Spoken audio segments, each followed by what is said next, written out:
Watch how CNN accidentally exposes the one thing no one in Minnesota, no one in Washington, and definitely not Ilhan Omar wants you to know. Let's start with this.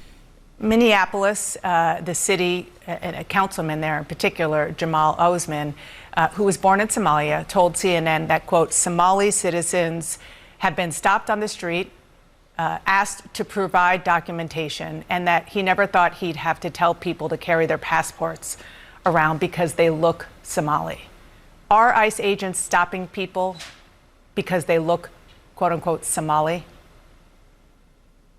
No, they're not. You know, the law requires agents are trained in Fourth Amendment training every 6 months. Border Patrol's trained in Fourth Amendment training. They stop. You can detain and question people for a short period of time based on reasonable suspicion. That's, and what is that suspicion? Federal statute. Is it based on how they look?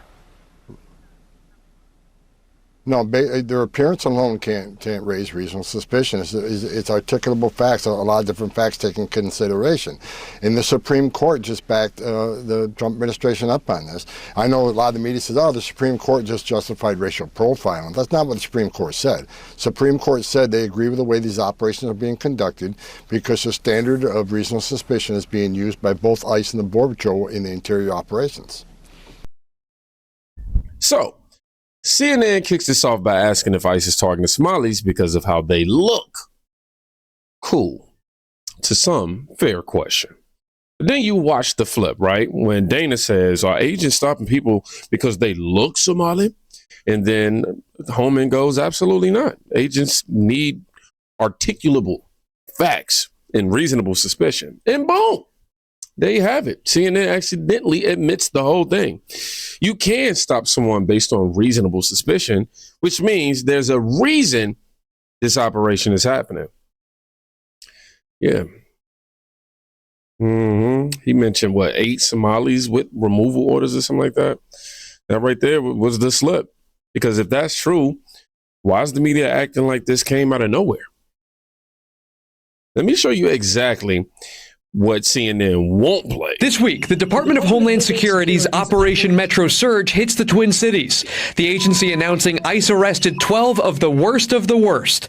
Among them, this man, 46-year-old Abdul Abdi, who DHS describes as a current gang member. How would you describe him? I would describe Abdi as the friendliest guy that I know. He was very welcoming to me. Corey says she met Abdi at an addiction recovery meeting in 2016. Once they started that journey, they turned to working towards helping others achieve sobriety. I wanted to change, and Abdi showed me proof that that was possible. Court documents show Abdi came to the United States from Somalia as a refugee in 1996.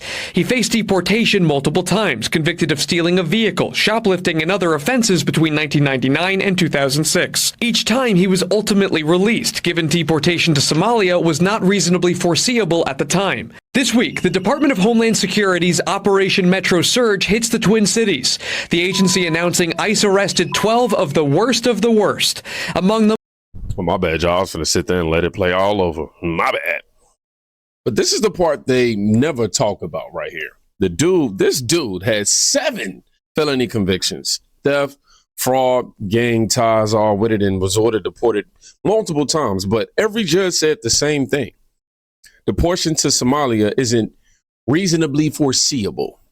So instead of removing him, they kept releasing him back into Minnesota over and over again, while CNN pretends ICE is just picking up random people.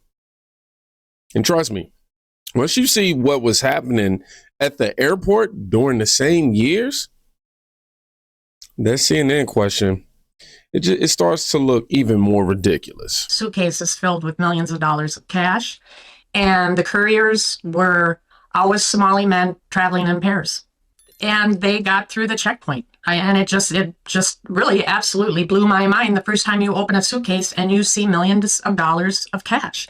And typically what would happen is a Leo or a law enforcement officer would come, check their credentials. I don't know what kind of questions they asked them, but their IDs were always documented, and probably their plane tickets as well. So there is a trail of that out there. And I would believe with all the cameras at the airport that if they started there, they could probably find each and every individual that brought money through the checkpoint. Obviously, this seems suspicious, if not alarming, given what seems to be a pattern here. So you're talking about millions of dollars flying out of Minneapolis, and you think it happened about every week or so? Is that right? So it certainly seemed like it happened every week. The suitcases came in, and it was always, the MO was always two Somalian men traveling in pairs. Sometimes they both had suitcases. And so the process was, as a TSA agent, we would pull the bag, and then we'd bring them to a private screening room. And we would open the suitcase and make sure that that's all it was stacks of cash. And a Leo would come and maybe question them and for sure take a picture of their identification and I'm assuming their plane ticket. I'm not sure. So there is a trail out there.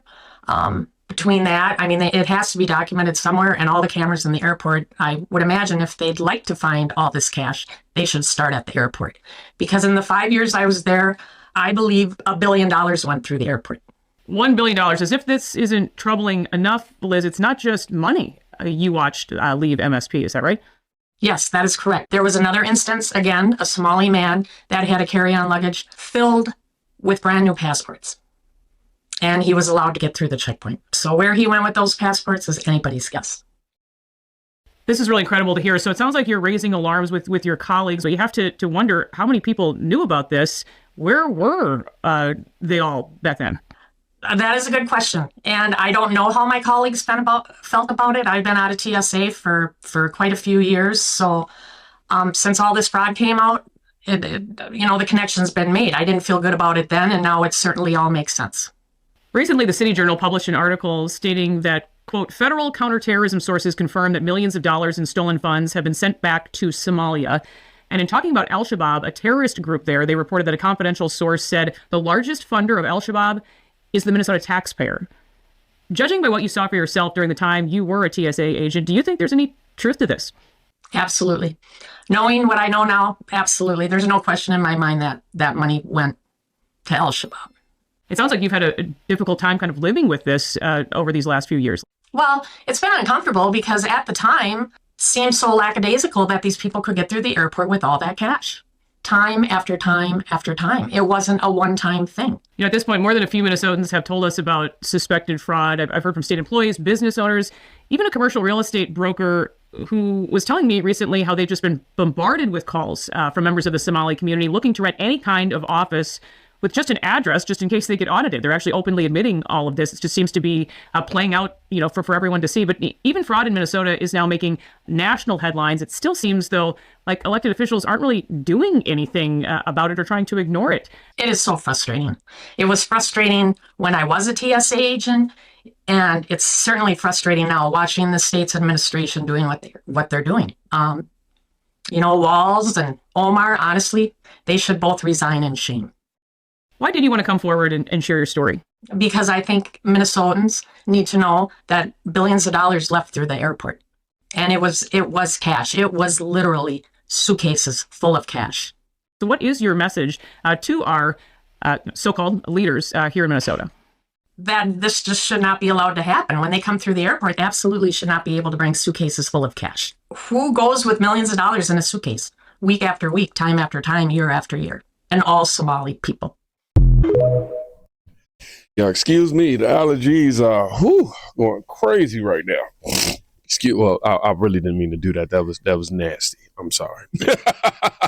I'm human though. Nah, I would have edited it out, but I don't edit. So a TSA agent on record says Somali men were flying out of Minneapolis with suitcases full of millions every week for years. Traveling with cash, now that's not illegal.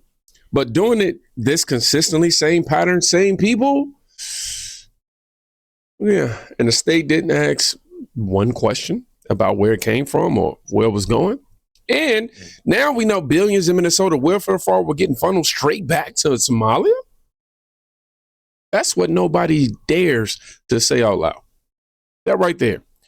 And instead of addressing any of that, Ilhan Omar goes on camera and says, this is certainly not what the founding fathers of the American dream were thinking about when they said, that when they set out to write the Constitution. This is Ilhan, respectfully, you really shouldn't bring up the founding fathers right now because your community is tied to the biggest welfare scam in state history.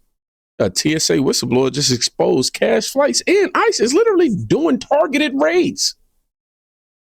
This is not the moment to talk about constitutional dreams. And this very next clip actually proves it. And by the way, even worse than, yes, and even worse than that, you end up with what our founding fathers feared the most, which is that you have foreign immigrants who become advocates, not for this country, but the country that they left.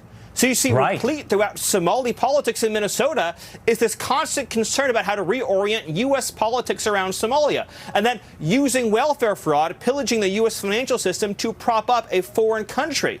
So in this case, the U.S. becomes an object not of patriotism, but of plunder. And, when you're talking about assimilation, two things matter enormously: the numbers and how different the cultures are. So the further away in culture you go and the larger in number you go, by definition, the greater challenge it poses to assimilation. Yes. And so one last question. And by the way, even worse than, yes, and even worse than that, you end up with... My guy hit it right on the nail, didn't he? My guy, Stephen Miller, he didn't even blink, not even one time. He said this is exactly what the founding fathers actually feared. People coming here, refusing to assimilate and funneling American wealth back to their homeland. And tell me this isn't the textbook example. Billions stolen in welfare fraud, suitcases leaving the country, felons not being deported, and CNN pretending that it's just another day. And here's the wildest part. While all this was happening, this was the reaction in Minneapolis. Something beautiful happened in our community today. It started with an invitation for a few friends to join me for lunch, to support our Somali community, support our businesses, and write a few notes of encouragement. But people just kept coming in the door. Friends had invited friends, and before we knew it, the restaurant was filled from front to back. Hundreds of notes were written and delivered to all of our local businesses today. We love you, Wilmer. Thank you for your support. Something beautiful happened in our community today. It's unreal. $1 billion stolen, ICE raids happening across the city, felons being shielded for years, and liberals flood the Somali restaurants the next day like they're hosting a fundraiser. They're writing love notes and taking selfies. Celebrating the same community tied to the biggest fraud operation in state history. This is why CNN can't tell the truth, because the second they admit any of this, the whole political narrative collapses.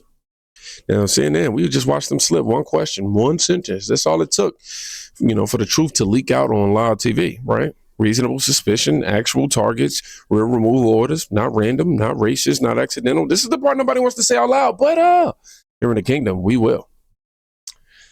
Actually, if you made it to the end of the video, I want you to put, but we will. And we know what that means.